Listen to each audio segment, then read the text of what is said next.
Okay, guys, so now we are moving into um drafting a bodice. So the shoulder, her shoulder is 13, her waist, or sorry, I'm gonna clean it off.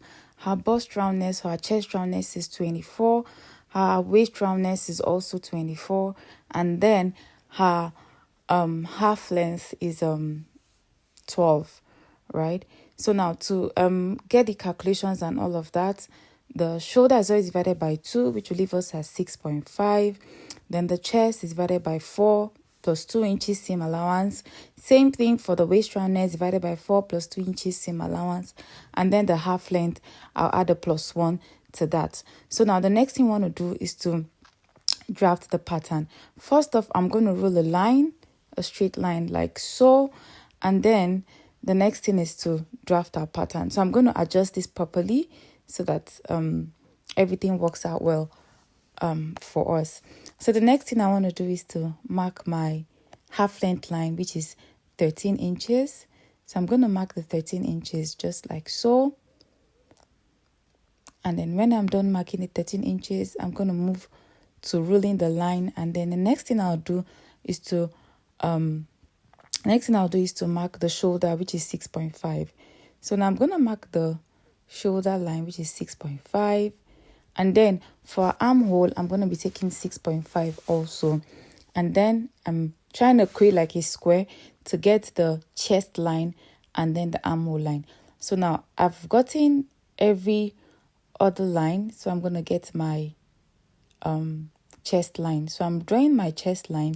After drawing my chest line, the next thing I want to do is to join the armhole line. So I'm joining the armhole line just like that. So now I want to label, this is my chest line, my waist roundness line or my half length line, and then my armhole. So when I'm done drafting my armhole, the next thing I want to do is to mark the shoulder slope and then take my other measurements.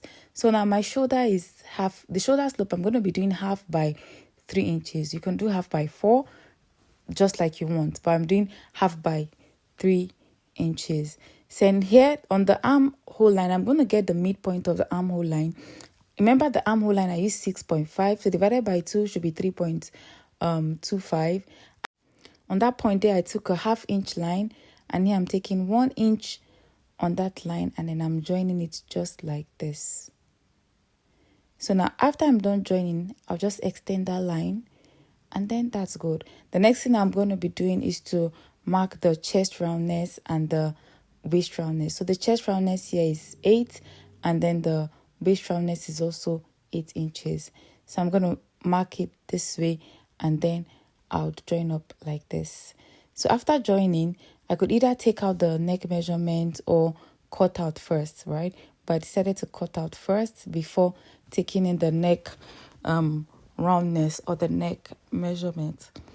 So after I finish cutting out like so, the next thing I want to do is to take the neck roundness.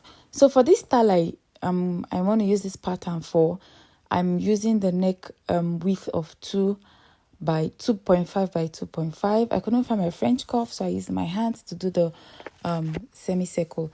So I did that, and then I'll proceed to drafting the back bodies. So for the back bodies, there's not much difference. The only thing you just have to do is to add your 1 inch zipper allowance. So I added my 1 inch zipper allowance. First off, I used my ruler to join through just like this. And then the next thing I'll do is place the front pattern, pin it down, and cut it out just like this. So let's cut it out. So here I'm done cutting it out. I have my front and my back pattern. So I'm going to remove the front neckline of the bodice, right? I could use this to get the wideness of the neck, and then take 1.5 for the depth of the neck if I want to do that. Or preferably, I always like to do a deep V neck, right? Now, but for this particular style I did for this, I did a deep V neck, and that's because I was doing I was doing an illusion with skin mesh, right? So because it's a skin mesh illusion kind of dress, I'm going to be cutting off the deep V. So now after cutting off the DV, the next thing I did was to get out the skein mesh, right? So I'm going to start with the front pattern. So using this front pattern, I just brought out my tape roll, or I decided how deep I wanted it to be, right? So now I decided, okay, I wanted the front illusion to end at 4 inches. So I just took note of that 4 inches. I marked, and then I decided how high I want it to be on the armhole area. Normally you could use 2 inches. So since I was already used to it, I marked this way, and then I'm going to cut it off, right? See, it's 2 inches, just like that, right? Then I'm just going to cut it off. So the next thing I'll do is to cut this particular line out. So now this one is going to start, this is going to serve as my illusion for my front bodice, right? And I'm going to use this, going to serve, this can also serve as your back bodice also. Yeah, it could serve as your back, but because I wanted my back illusion to look some certain kind of way, I decided to do this. So I joined like this, and then I'm going to cut through, right? And then I'm going to cut through just like so. I'm going to start from here, and then I cut through all the way. So you could make your own illusion straight, right? Instead of being so slant like that. I'm going to label, and then this is what you're going to use to cut out your toe, and then the other side for your bodies. So the main video I did for that for this particular dress got missing at this point, but I just wanted to use this to explain what I did here. So coming back to this place, my this is the Ankara I'm using, right? And then I've cut out my bodice. I cut out my bodice. That was the video I just showed how to cut out the bodice and how the illusion also came about, so that you are not confused. I found out that that part of the video was deleted by mistake. So here, let's go into the dressmaking itself. So like I explained the other time, I already had the illusion out, so I cut the illusion. So I cut this into 2 places. Like I cut the tool twice, and that's because it's going to serve as a turning or an interface for the front, right? And then also for the back. So remember that video, the first video that showed how I cut off the illusion, or the the illusion area, right? Or the yoke. Yes, this is just how I achieved it. So I'm going to cut the two, the front part 2 of the 2 toe.